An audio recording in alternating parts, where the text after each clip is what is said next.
Hi! In this video we are now getting into some very interesting feature. We're gonna actually make the player spawn in the lobby and send data from one client to another to sync their data. So whenever a new player joins the lobby, you're gonna see him appear in your lobby with his name over his head. Let's get started.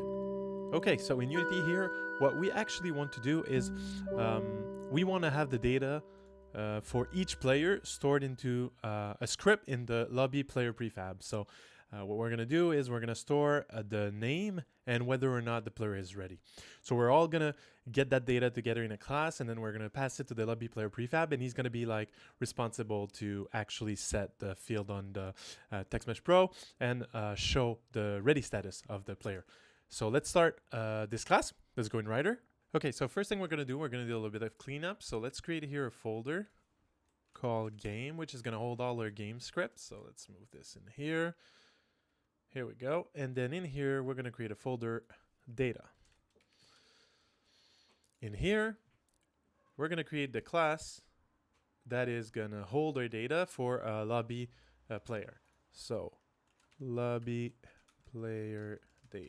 Let's go. So our class here is going to actually hold the data. So we're going to start with an ID. So this is going to store the LobbyPlayerData, the ID of the LobbyPlayer. So since every player in the lobby is going to have a LobbyPlayerData, we're going to be able to have like the player ID of the other players. We're going to do also another private string gamertag. And we're going to have another one.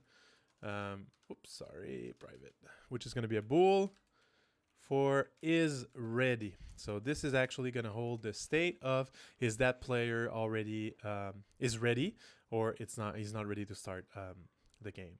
So that's going to be hit. So we're going to have a couple method also. Public void initialize, which in this case it's going to initialize at the first time when we create either the lobby or join the lobby. We need to ourselves create a LobbyPlayerData. So we're going to pass in our information, so string ID and string gamertag. By default, the isReady is going to be false, so we don't have to bother about it. And we're going to go ID. ID equals ID and gamertag equals this is here like this, and then here gamertag. There we go. So this is our initializer, but we're also going to have an initializer for when the data actually comes from the Unity lobby. So the data structure that they send us are a little bit different. As we saw in the previous video, when we send them something, it's a dictionary of string and player data object. So we're going to actually have to kind of accept that in another method here. Void initialize. Sorry about that. And then in here, we're taking a dictionary of string and player data object.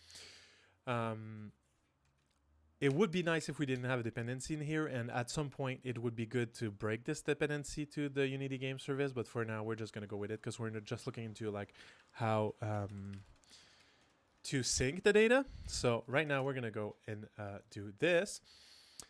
So we're going to have also another method to update the state. So when we're actually, it's not initialized, but we're receiving an update from the lobby, we want to actually just update our LobbyPlayerData.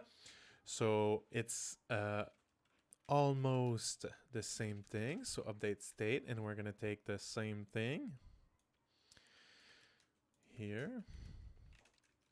And one last method that we're going to have is that data structure represents the data that's going to be sent over the network. So we want kind of a nice way to take our object and returns to return a dictionary of string, which is going to be what we use to update the player data when we send the data to Unity Game Services.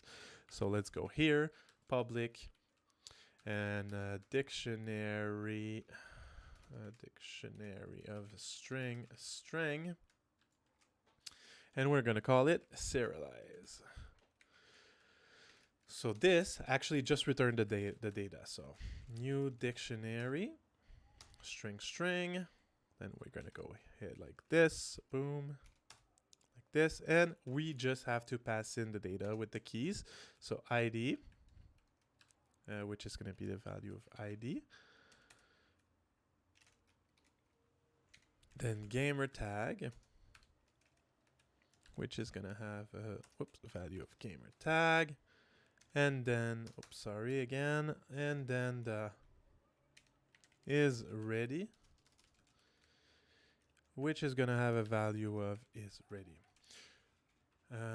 But this is gonna be a to string, so that basically gives you a it's gonna be the value true or false with the capital letters. That's important. So the string is gonna be that. So when we actually initialize our data, for now we can just call the update state and pass it the player data.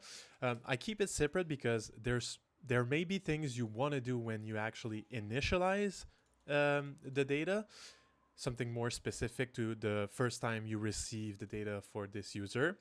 But for now, for us, we don't really need it. So here we're gonna do if player data that contains key ID, which is the key that we pass here.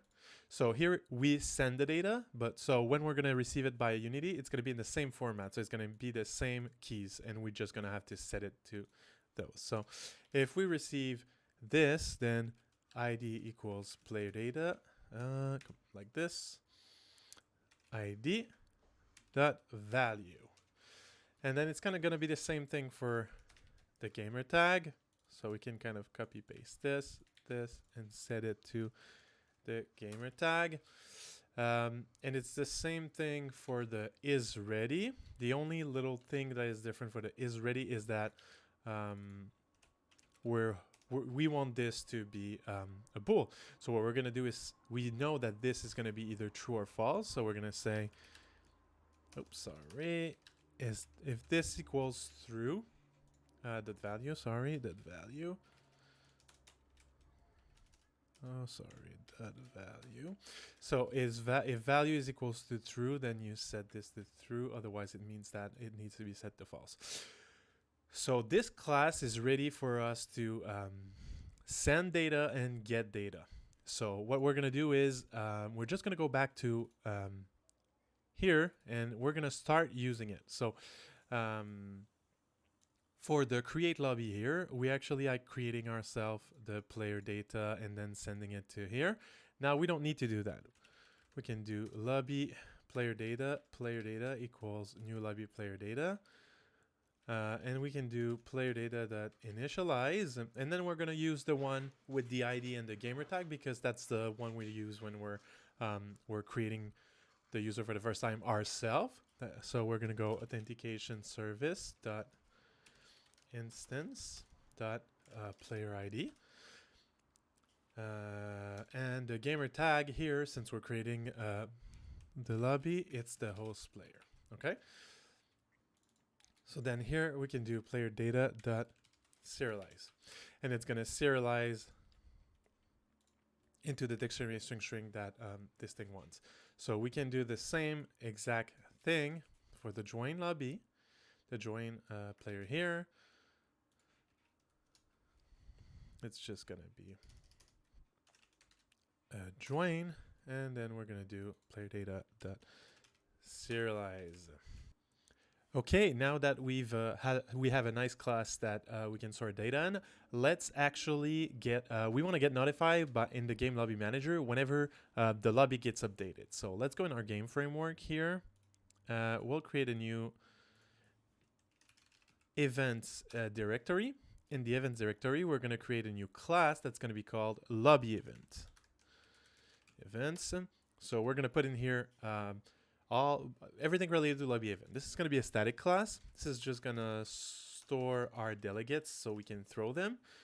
So public delegates void lobby updated, and this is going to give the lobby model.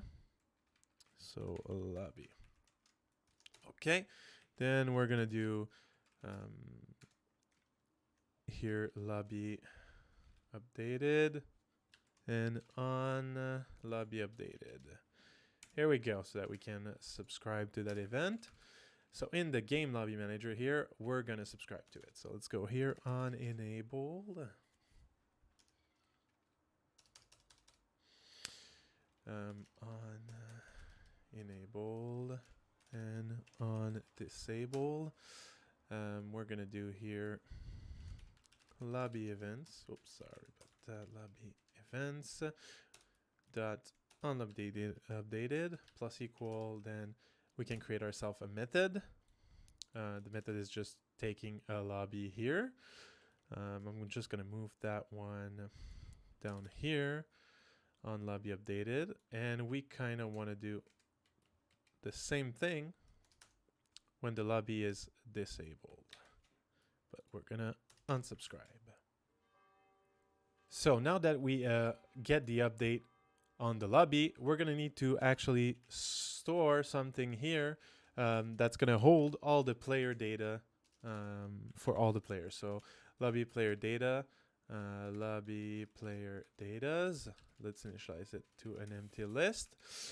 So every time we get an update, we're actually going to store it into this list. So let's go into here.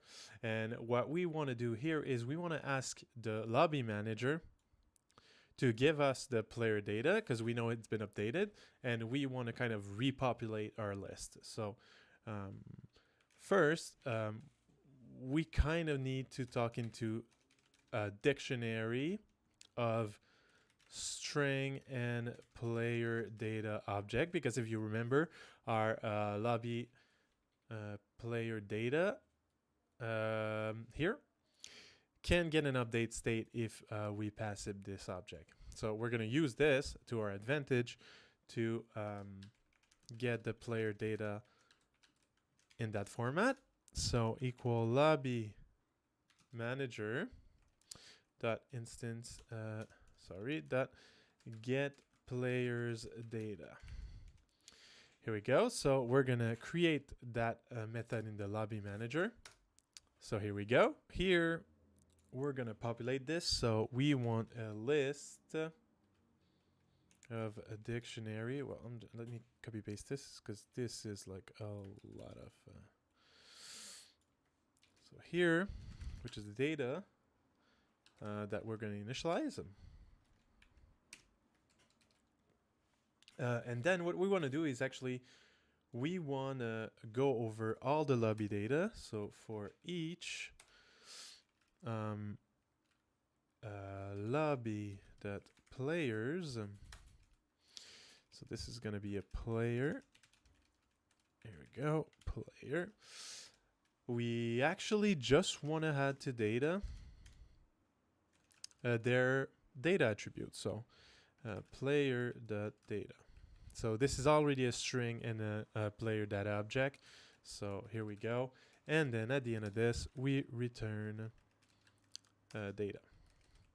So this is simple. We're just going to go in each player, get their custom data, and extract it, so that here we can actually store it. So what we're going to do is first thing first, we got new data. So we're going to clear the data we had before, and then we're going to do a for each again.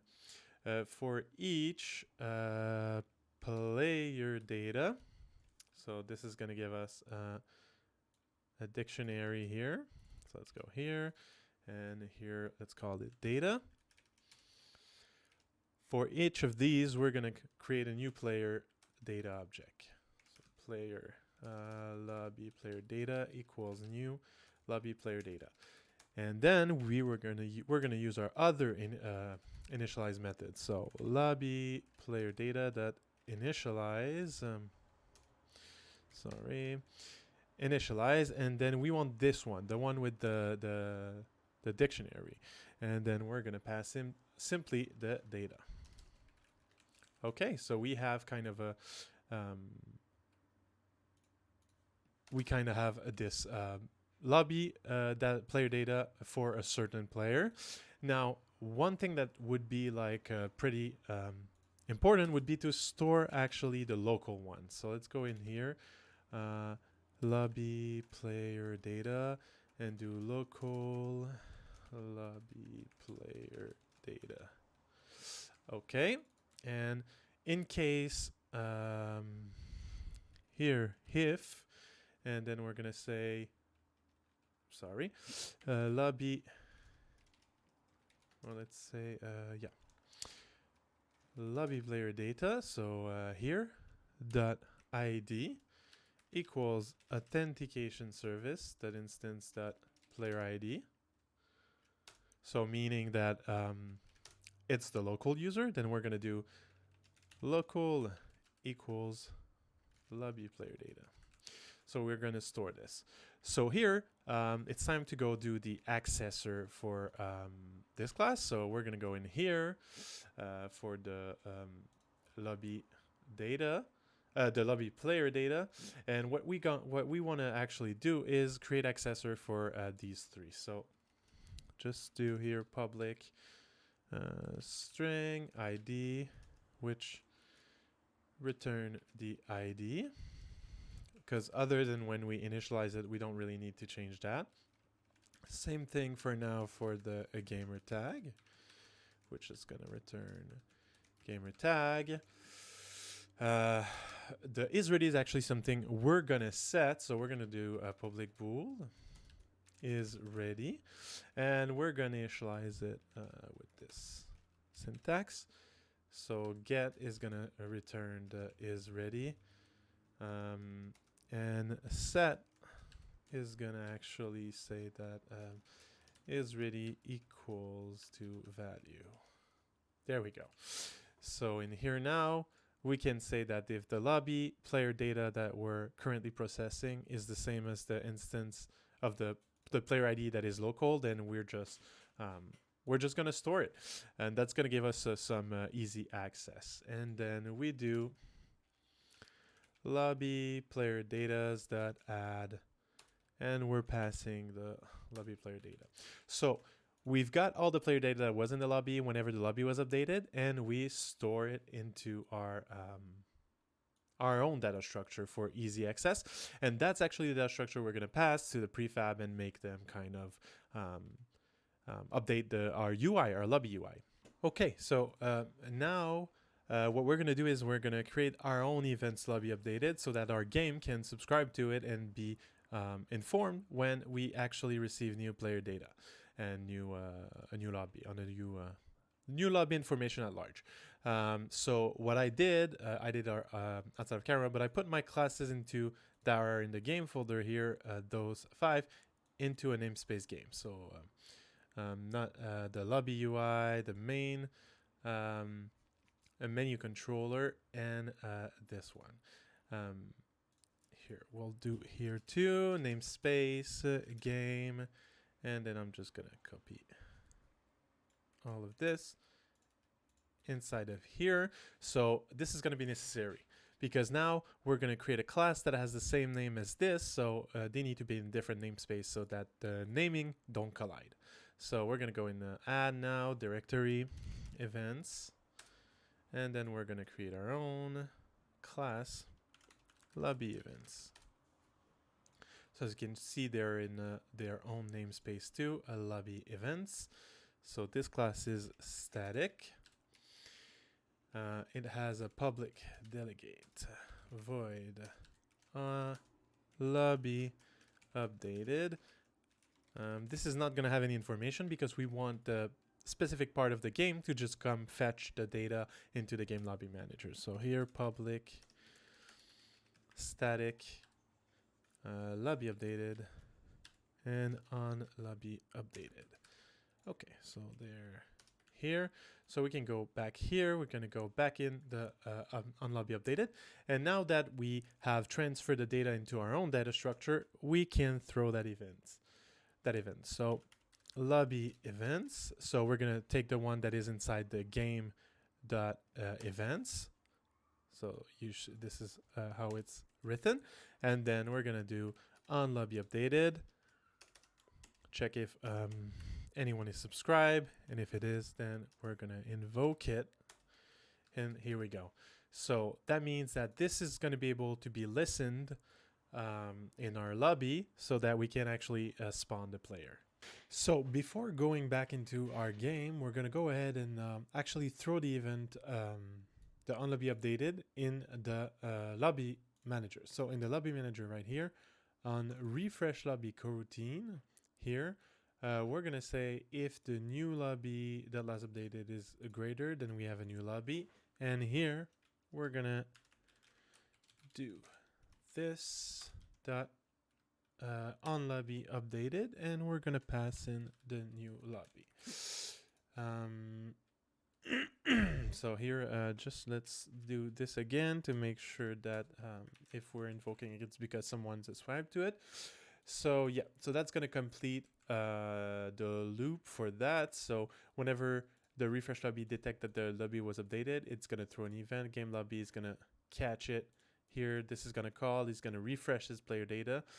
And after that, he's going to call our own event updated. Now, time to go into our game lobby and update the informations.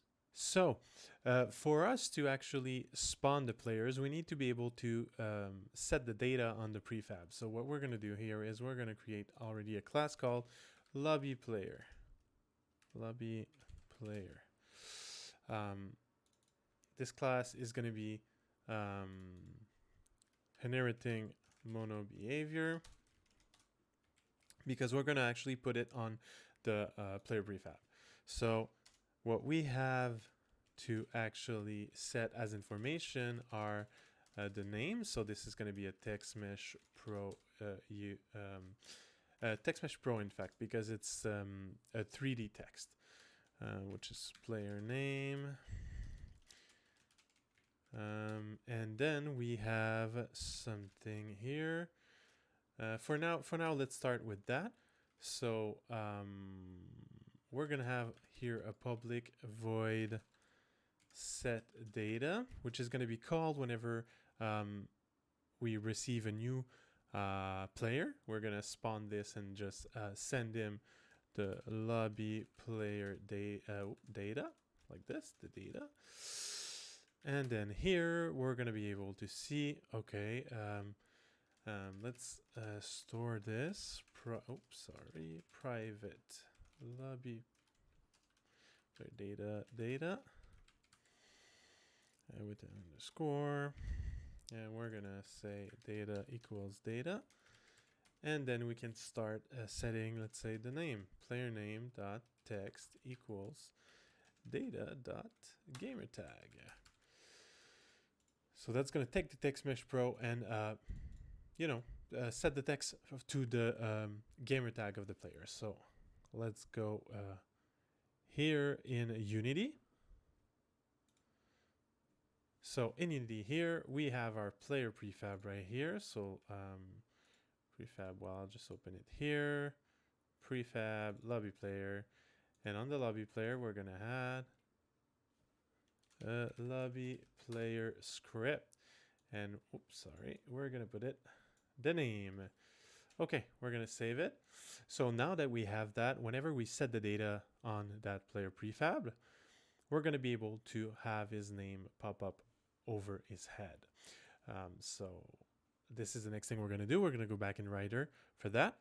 Here we're gonna create in the game a LobbySpawner script, which is gonna inherit mono behavior for sure. And then here what we're actually gonna have is a private and serialize private list of LobbyPlayer, which is gonna be all the prefab that we have in our scene that we're going to just enable and disable whenever a player joins. So those are the players. Okay, so now what we want is on enable, we're going to go and say lobby events, the one in our namespace, so game.events, dot on LobbyUpdated plus equals, and then let's create our own on LobbyUpdated. And then we're going to do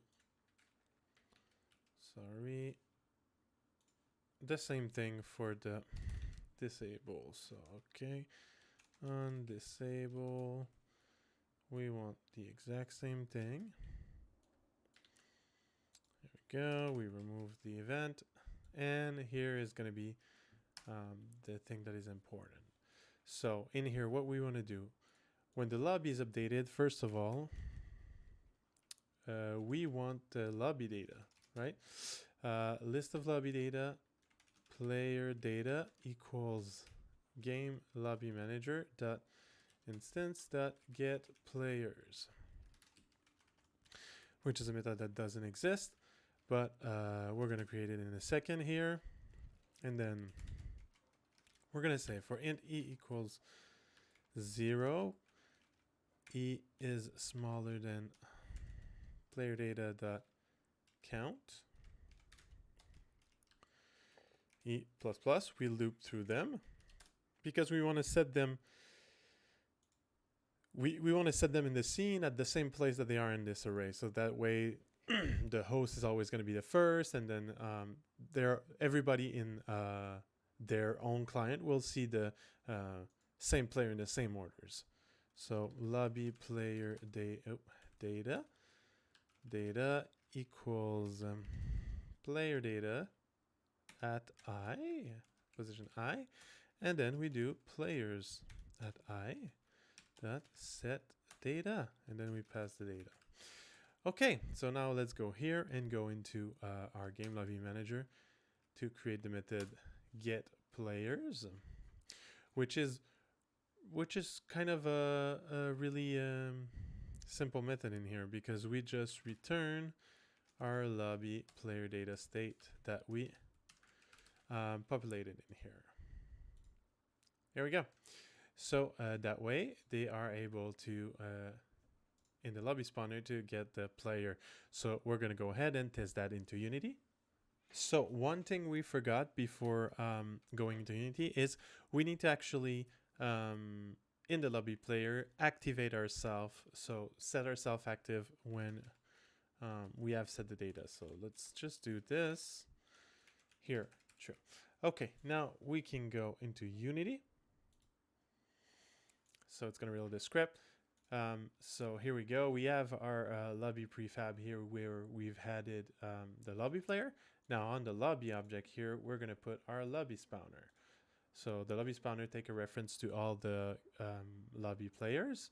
So what we're going to do is we're going to lock this, open these, and these, boop, boop, boop, boop. And then we're going to spawn it, place it here. So we have our 4 players. So now this one can be set like this so that it goes to the same flow. We're going to go back to the init scene. And we should see him appear and see host player on top of his head. So let's go host. And it is not happening, but we're going to take a look at it. Oh, my lobby is inactive. Okay, let me check that.